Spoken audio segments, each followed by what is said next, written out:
Yep, next on the MARR Army Rock Show. Glad to have Speed from Silvertung back with us, man. Good friends of the show. I don't know how many years we go back with Silvertung, but Speed, welcome back to the MARR Army Rock Show. Hey, Rocky, how you doing, man? Thank you so much for having us on again. I mean, it's been a little while, but you know what, man? We've been friends for, wow, I don't know how long now. I think it's going on a decade. Decades. Yeah, I think it's going on at least a decade. So, and we have you on from time to time, but what prompted me this time, so, our listeners of the show know we love Rockfest in Wisconsin. It's our favorite festival. Go out there every year. Last year, we were so excited to see you guys there, and I think you've got some news I'm going to let you share about Rockfest. Oh, yeah, and I'll tell you, last year was exciting, and we did the after party.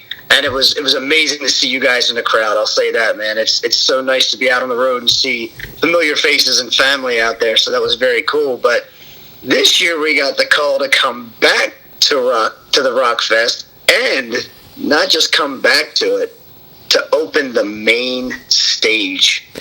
So I mean.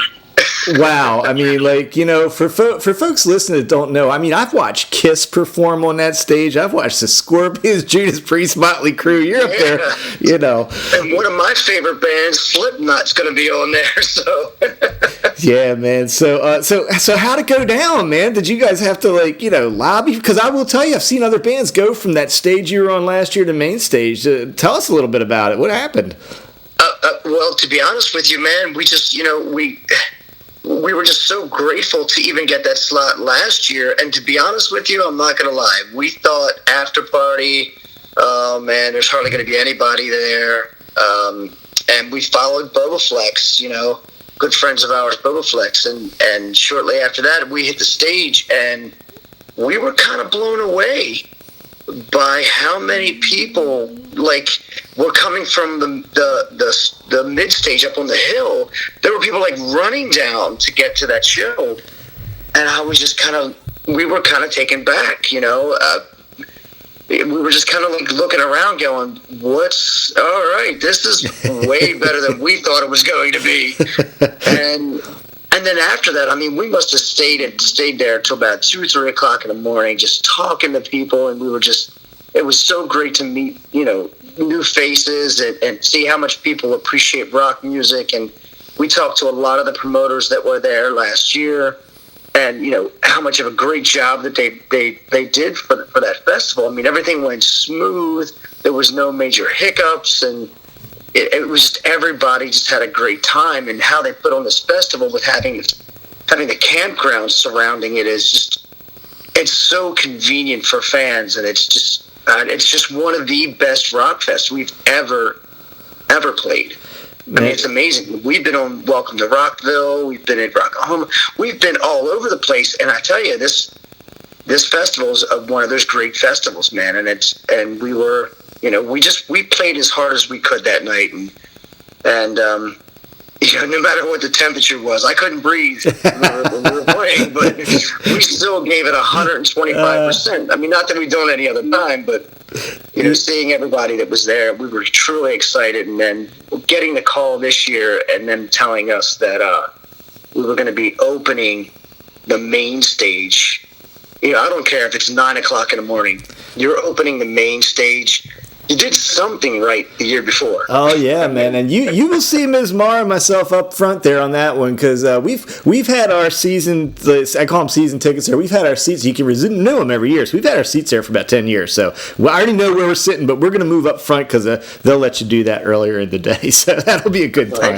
And I tell you, it's amazing because we're going to get to share the stage with a lot of our favorite bands. I mean, Like a Storm, Papa Roach, Slipknot. I mean, come on. What a day. What a day it's going to be. Hey, you guys got some news, too, for folks that haven't caught up in a while. So you have a new addition to the band. Why don't you kind of introduce us to your drummer? We do. Her name is Boma.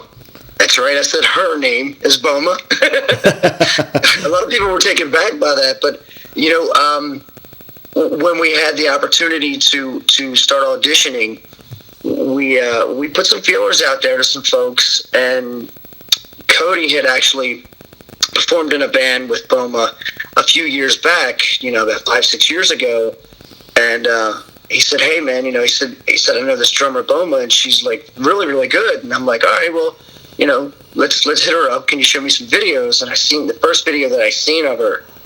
I was like, whoa, hold on. This woman's got some chops.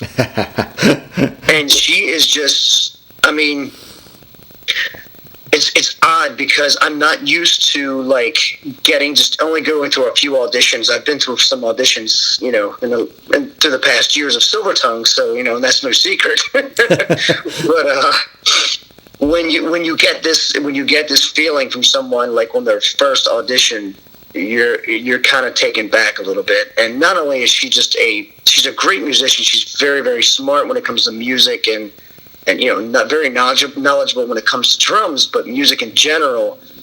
But the person that she is really, really what sold us. There's a lot of great drummers and that we auditioned, and she was just one of the better drummers. But her personality, the way she handled herself, the way she does things, how professional she is, that really sold us. And she's been a great addition ever since she stepped in. Now, you guys, we mentioned the big show, of course, in July. You got another cool one coming up that I think we might get out to up at a venue we love called HMAC. And, man, Any Given Sin's going to be there, who is taking that very stage that you guys played at Rockfest last year. So, kind of cool. Now, you guys play much with them in the past? We have.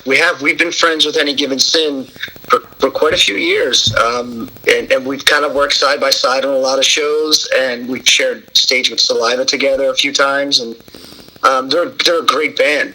They really are. Mike and I have been friends for quite a while. We've always gotten along because we've kind of seen the same value in each other and have the same goals. They're a great band. And if anybody has not heard them, man, crawl out from under the rock, because they're an awesome band. They're another one of those bands that you're going to go, whoa, holy shit, who are they?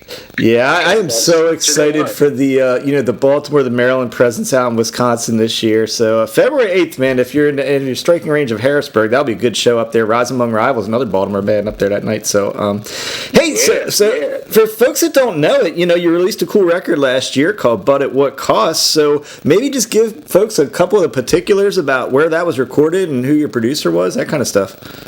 Well, we actually went back to our original producer, Stephen Wright, from Right Way Studios.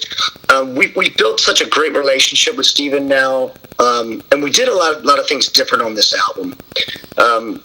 We kind of took different focuses on it, and when we first sent Stephen some demo tracks, he was like, hey man, do you mind if I come out to your rehearsal and we'll sit down and we'll talk about these songs? We were like, yeah, so you're just not going to be an engineer? So he said, no. He said, if you don't mind, I'll help you produce the album. And I was like, yeah, man, I would love the input. And when we did it, if you've heard of Out of the Box, if you've heard anything off of that, this is another step above that, in my opinion, another step above that, but to the left. Uh-huh. And when we started recording it, we recorded all the music first. No melodies, no singing at all. It was just all music, and we've never ever recorded this way. So, for me to actually have to go after songs after the fact and try to write to them was a huge challenge. I've never written that way before, but we did the entire album that way, and with Steven's input, it turned out to be. In my opinion, it turned out to be such a great project. And when we got to the final, the final mixes of everything, I was just kind of like, wow, we did it. Because we always concern ourselves with, when you put an album out, okay, that's great, but now you got to give everybody something better. And we were always concerned about that. How do we better ourselves from the last one?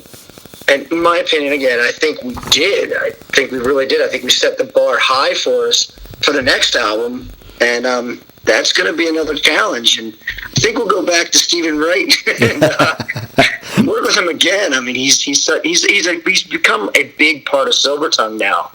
Working with him the last couple of years, he knows the focus of the band, and he knows where we're coming from, and So it's going to be exciting because not only do we have a new drummer, we also have a fairly new bass player who is Sam Stowers, he's an amazing artist. He's a great musician, and I can't wait to unleash him on some writing. Him and Boma both, and adding with Cody and myself. I think people are going to be shocked on the next album as well. I think it's going to be a little crazy. We've got some material, but nothing that we're going to spread out just yet. But it's going to be great. I mean, we still got 2 more singles that are going to be coming off this album. So, and we're looking forward to that too. So,